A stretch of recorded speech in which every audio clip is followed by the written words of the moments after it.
It's a rough life. Living up to Lassie, it's a rough life. Trying to be so classy when I'm going through the garbage for a midday snack. Knowing I'm in trouble when the folks get back. It's a rough life. When fleas live on your belly, it's a rough life. When people call you smelly, I'm developing a complex. I might need a shrink. They blame me every time that something starts to stink. It's a rough life. Begging for a cookie is a rough life.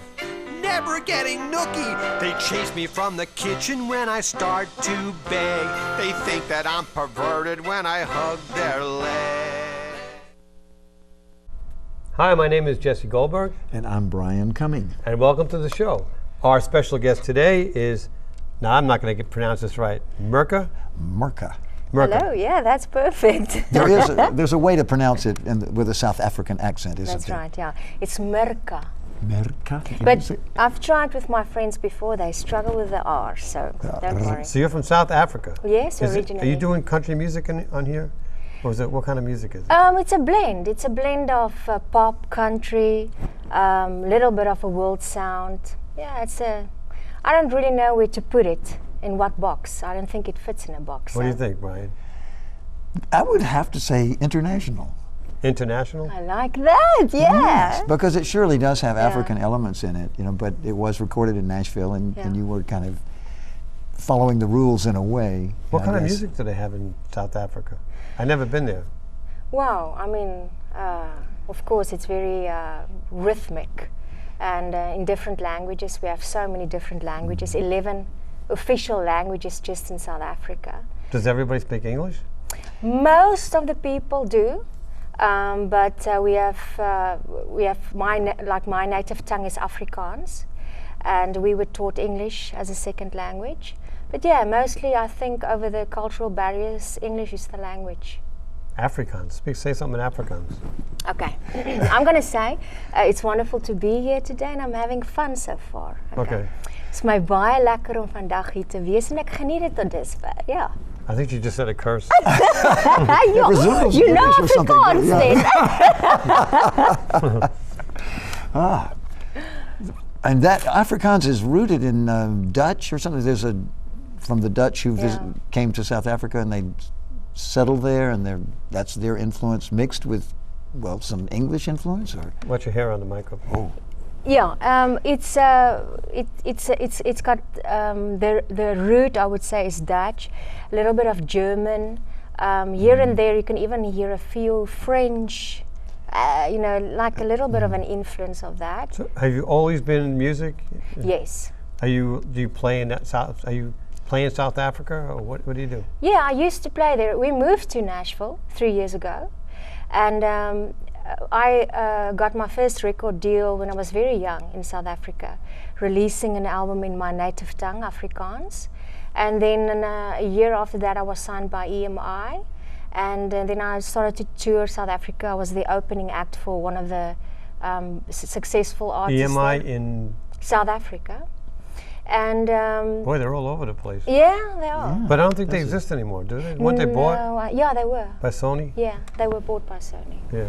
So and then I just started to develop more as a person and as an artist. I was too young and started to do my own thing.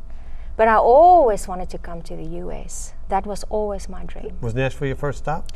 Yes, it's my first stop. And what made you want to come to Nashville, or what kind of American music were you listening to, or was that part of your influence? Yeah, to be honest with you, Brian, I didn't know a lot about Nashville.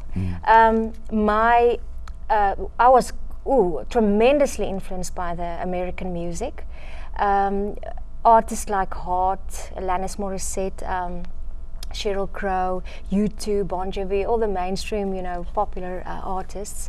And the kind of country music that we were exposed to were the big hits.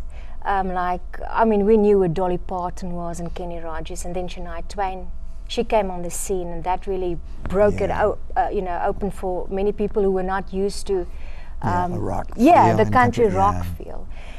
So when we decided to move to the US, my husband Michael, he started to do research on Nashville. and Found out I was here. Yeah. yes, so Jesse Goldberg's there. that's Let's right. go. And we That said, settles it. That's it. That's Right.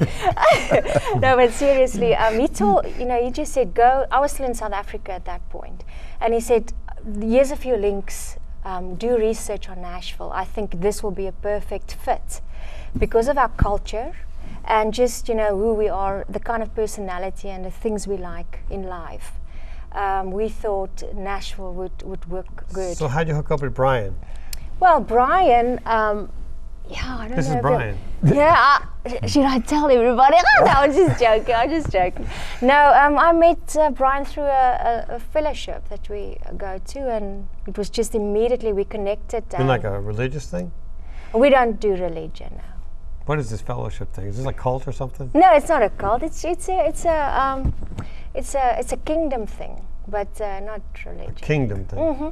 Yeah. All right, let's show you a CD. Here we go. This is Mirka. This is your new CD, right? Yeah, And you have a DVD that looks just like this, that's right. right? And you have a song called "Colors of Africa," Yeah. right? Yes. And you did sort of like a demo video of it, like how do you describe it? Well, I would say more of like a behind the scenes of recording of Colors of Right. Africa on the song. Yeah. Now, tell me a little about the song itself before we listen to it. Yeah. I'll share this story. We were raised under the apartheid. Right. And of course I was a white kid, so I was the privileged one. And my exposure to different cultures were very limited to a black lady working in our kitchen or a black man working in our garden. And we had separate schools, and we were not encouraged to hang out with different cultures. So that was my exposure. And as I was growing up, my mom she introduced me to different mindsets because she was a music lecturer at a black college at one time, and she started to take me with her after school when she would conduct her choirs, and I started to interact with these black students, and I was amazed at how the kind of things they were talking about and the way they were interacting with each other. It was like we were doing. And I would ask my mom, I would say, Mom, but they talk about the same kind of things that we do, and they joke around and tease each other. And she always used to tell me, remember, we're all the same. And the big change came for me, and this is what the song is about. In 1994, we became a democracy, and President Mandela, he became the first black president, and the ANC became the governing party. And I thought that was Morgan Freeman. He's a good alternate. Yeah. You watch too many movies, yeah.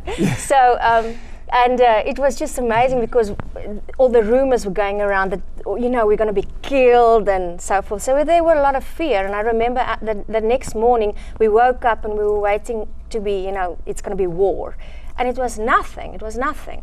And the next day, when like 1 week after the other, and it was nothing happened. Life went on. And then in 1995, we were allowed back into the international arena of sport because there were many sanctions against South Africa. I think nothing went on because Mandela was such a good man. I think that is absolutely That's such why. a big part. He was such an inspiration. Just the way his attitude and how, gracious man. Instead of being bitter about being in jail for so long, he was absolutely, and he had all the right to be, and he chose the other way, the higher road. So then we were in the finals of the Rugby World Cup, and on that day, President Mandela, he came onto the field and he was wearing the white captain's number 7 jersey. I saw the movie. Yeah, that's right. And then when we won that But Matt World Damon Cup, was in the movie. Yeah, he was there. What movie it was. That's right. And then when we were watching this, and when Nelson Mandela and Francois Pienaar, the captain, were holding this World Cup together, having to see that black hand and that white hand, I've never seen anything like that. And I started to cry. It really touched me. And that night we went out to party like everybody else in South Africa. And we went to this local bar, me and my friends, and we were just dancing on all these rugby songs and just dancing. And it was probably after 12, one of the black ladies, older black ladies, She was still in her working clothes, and she came out, and she was standing there in the corner, just, you know, watching us. And at one, my eye caught her eye, and we smiled at each other. And when I saw her, when we looked at each other, I said, "Come," and she came onto the dance floor, and the two of us started to dance together, and we were hugging each other and just dancing, and it was fantastic. So and that night, something happened in my heart, and something happened in her heart. And is that where Colors of Africa come from? well, that's part of it. The lyrics I sing, the way we danced when we stopped the war, that's what I mean. That night, the war ended in both our hearts, and I was never the same, and I'm sure she wasn't the same again. You Okay, know? well, let's go to that video, and we'll be back after it shows.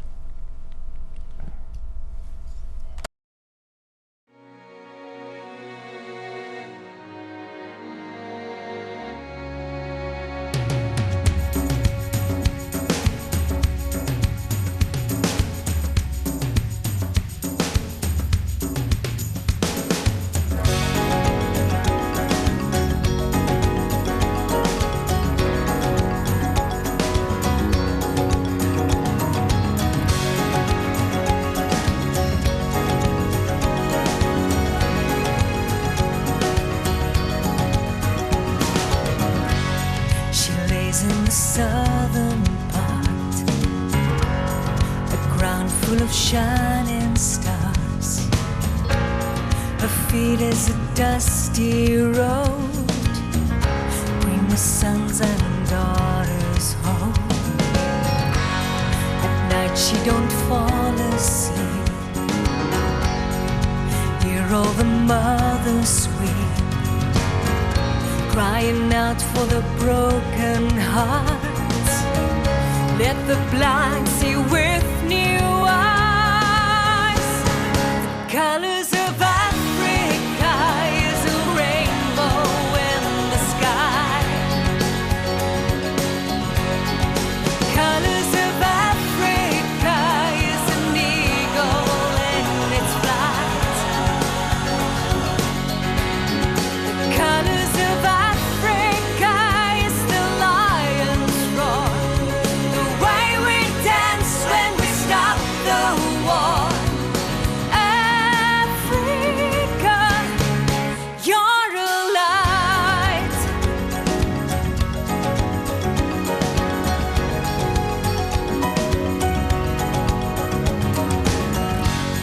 The wind is a warm embrace, she blows in the land of grace. Let the fathers turn their hearts to the children lost and found. After fire, the healing rain wash away all the deepest pain. Nkosisikilele Africa, we've made the change, we've come this far. Colors of Africa is a rainbow in the sky.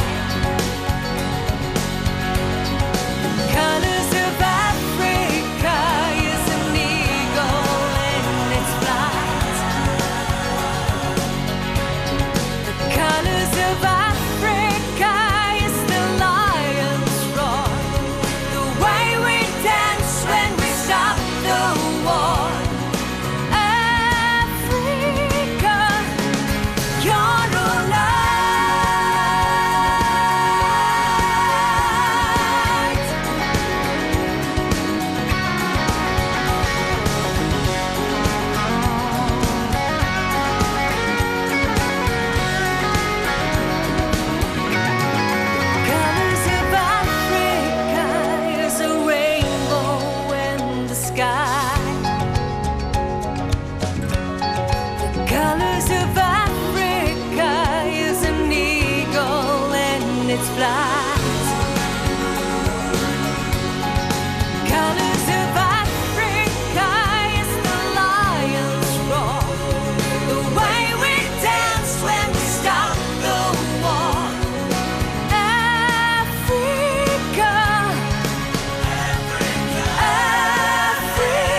ground full of shining stars. Her feet is a dusty road. Bring the sons and daughters home.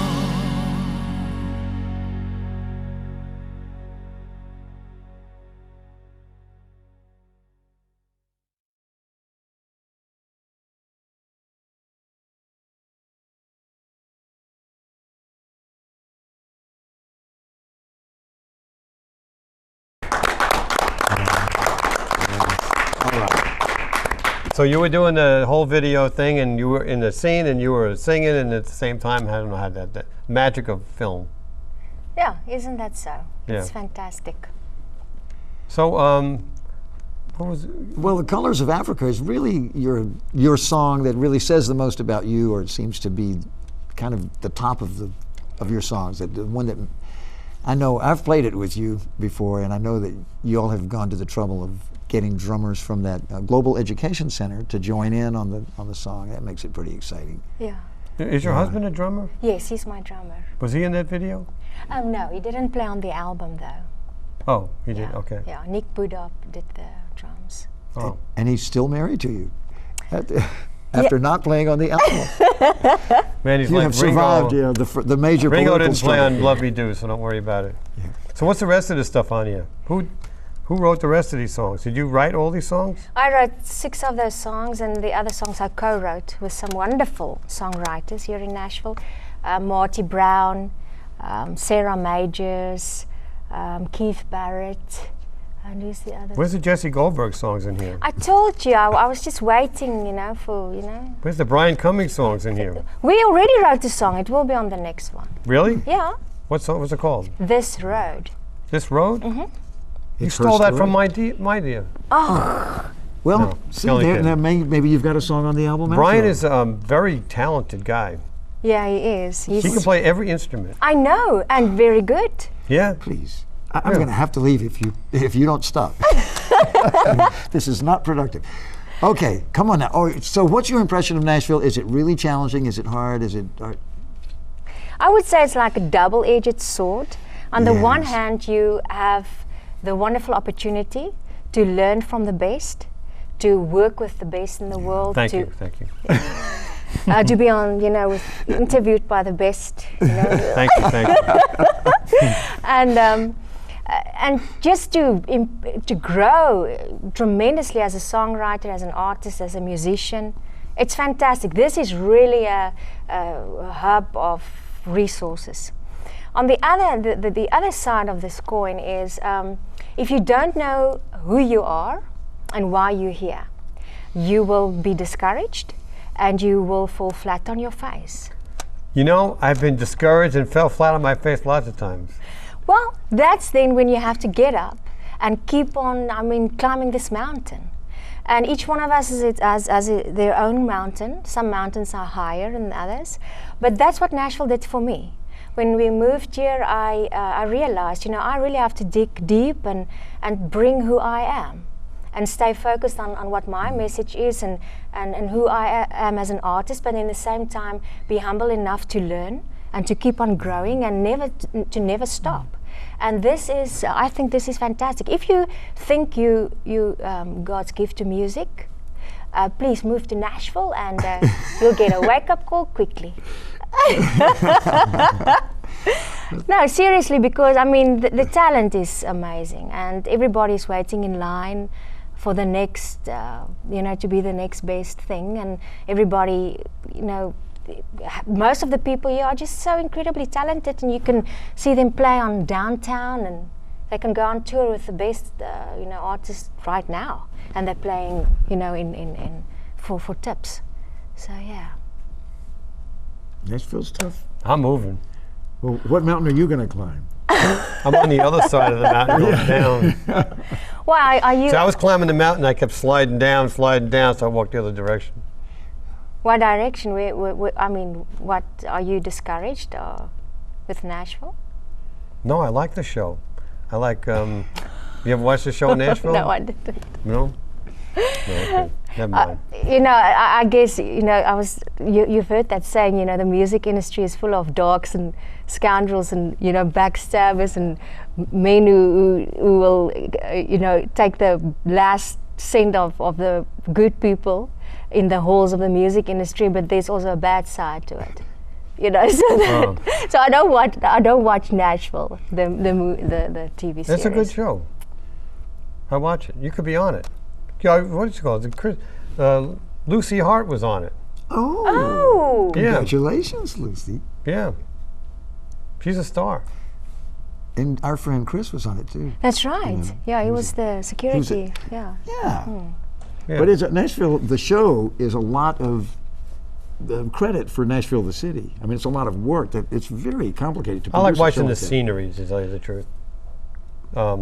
Yeah, just, you know, be where you are. So what are the rest of these songs? Are there any, what's your second favorite song on this one? Is this album called Colors of Africa? It's called Where I Belong. Where I Belong. What kind of song is that? Where I Belong is a love song of, you know, realizing you make mistakes in a relationship and going back to the person, you know, where you belong. But we decided to call it Where I Belong because for me it was just where I am now in Nashville. I think I've found my place where I belong musically. Is this your first CD or did you do? No. This is my first one in the US, but this is my 6th CD. 60. Did they sell in South Africa? Are you like a big star or something? No. No? Long time ago, when I started out, I achieved some success and, you know, did the magazines and toured and TV shows, but that was a long time ago. No, it's I'm just Mirka. Just Mirka. Yeah. Well, you were in South Africa recently, though, and you did get to Yeah, perform. we You did. have Last year we went to South Africa and we performed there, and it was fantastic to be back and for the people to receive you with what you have to bring now, singing English, and it was I was blown away by the reaction we got. So we definitely want to go back in the near future with our band and go tour South Africa. Do people remember you from your There's some, old days? yeah. There's some people who remember me, and but like I said, it's the music I do now is so different. But yeah, there's some people who still remember me. So who's your favorite artist? At this point, Kelly Clarkson. Kelly Clarkson? Oh, she's got a fantastic voice, and she just looks like she's really humble and grounded, and the things don't go to her head, and she can just belt out those notes. It's fantastic. Yeah. Well, Not Lady Gaga? You know, so you know, all everybody's got their little piece of the pie, the American pie. do people in South Africa listen to the Beatles at all? Yeah. Are they still big as they are here? You know, Beatles are so big here. I And they're still know. big. I think it's with the older generation. The Beatles will always be. No, but the younger generation likes the Beatles still. I don't know. I don't Yeah, know. they do. They buy them all the time. I just sold $100 worth of Beatles records at the flea market last week. Oh, well, fantastic. And yeah. kids are learning about it from their parents, and Yeah. the parents learn Yeah. from their parents. It does get passed down. Yeah. It's great music, so that can never die. So I guess that's why it will keep on from generation to generation. Yeah. All right, so what's next for you? Well, After this record sells 1 million, this CD sells 1 million copies, yeah, what- well, then what's I'm going to next? resign and, you know, let's go buy an island. No. Keep on growing. Keep on writing, writing for, you know, for the next album. And in the meantime, Well, I assume you're looking for a record deal or writing deal or something? I mean, that will be great, but that's not my main focus. We've got a band, and we just started last year to do some live gigs, and that's the main thing now. To get out there, connect with the audience, get the music out there, and promoting this. You know, I know what I find out? I found out if you make money doing something, somebody will find you. That's the key. It's not being exposed, it's making money. Because if you're making money, somebody's going to say, hey, she's making money, I want some of that. That's how you do it. Yeah, you need money to make money. You have to make money. No, but I mean, if somebody out there wants to sign somebody like you or something like that, if you're making money, they're gonna find you. They'll be motivated. Oh, yeah. They'll be more likely to find you. Yeah, and that's actually what's so great about the industry right now. You can do your thing and then, you know, use your initiative, and then as you move up, the right partner will come along, and I think that's great. Are you using internet and technology to Yes. kind of promote yourself? And Yeah, gain my an husband audience? is actually a software engineer, so he's very, into the technology side of it. We've got our website, Facebook, Twitter, all of that. I mean, you have to do that, and I enjoy doing that. But ultimately, it's to get that one-on-one, that connection with when people experience your life and who you really are. Internet can never replace that. You can facilitate it. Yes, it can to a degree. Yeah. Now, is this DVD available? Or is this just a promo thing? It is available. On my website, I've got all my. Because this is really nice packaging of this DVD. Thank you very much. Thank you. I don't have a DVD. Do you have a DVD? No. No, we don't have DVD. We know somebody who does. Yeah. This is a nice DVD. Ooh, it was a nice DVD. It comes with the CD. Is the CD the same as the Yeah. album? Yeah. So you can get a CD and a DVD. That's right, or Right. you can buy the separate CD. And I mean, on my website, mirka music. You can find out where it is. Yeah, and merchandise, all my Right. this album and my previous album. So. Oh yeah, okay. So what is it? Mirka? Music. mirkamusic.com. We'll put it on the screen. MIRKA music.com. Yeah. Okay. That Have you makes ever sense. thought of releasing a DVD that will give people lessons in how to speak Afrikaans? Hey, that's a good idea, You Brian. could set it to music. Yeah. That's a terrible idea. Nobody will buy it. Yeah. Okay. Couple You're couple right. crazy people in Africa might buy it. Or Well, something you're like right, because the r and the ch, they can't do it. You Yeah. can't. Yeah. that. I can do a Oh, not bad. because I know the what do you call it? The Jewish part. Yeah.